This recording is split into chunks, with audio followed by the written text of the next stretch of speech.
আমরা সবাই জানি আজকে 15ই আগস্ট অর্থাৎ আমাদের দেশের স্বাধীনতা দিবস। সর্বপ্রথমে জানাই সকলকে আমার অন্তরের অন্তঃস্থল থেকে ৮২তম স্বাধীনতা দিবসের শুভেচ্ছা। 1947 সালে 15ই আগস্ট আমাদের দেশ মুক্তি লাভ করেছিল। তাই আজকের দিনটি আমাদের কাছে অত্যন্ত গর্বের দিন।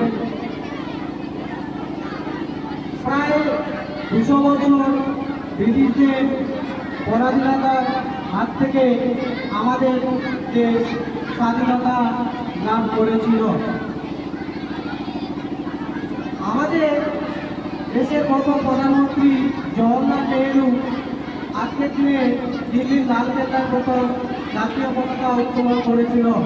তারপর থেকে আমরা প্রতি বছর আজকের দিনটিকে স্বাধীনতা দিবস হিসাবে উদযাপন করে আসছি। তারপরে আমাদের এই যে স্বাধীনতা একদিনে আসেনি, মহান বিপ্লবীদের রক্তে রাখা আমাদের এই স্বাধীনতা।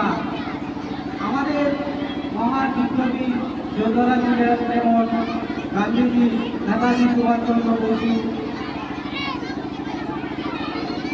মৌলানা আবুল কালাম আজাদ, ভগৎ সিং প্রমুখ। আমাদের গান্ধীজি একমাত্র ব্যক্তি যিনি অহিংসার মাধ্যমে আমাদের স্বাধীনতা আন্দোলনে নেতৃত্ব দিয়েছিলেন।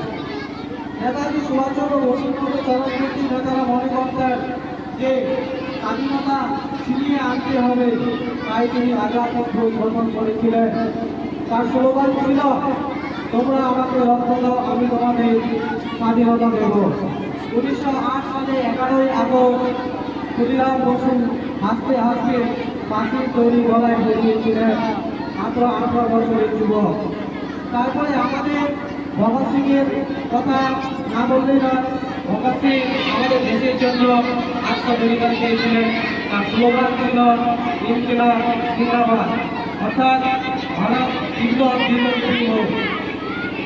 আমাদের দেশ এখন অনেকটা এগিয়ে, আমাদের দেশের শিক্ষা তারপরে প্রযুক্তি আরো বিশ্বের দরবারে পৌঁছে গেছে।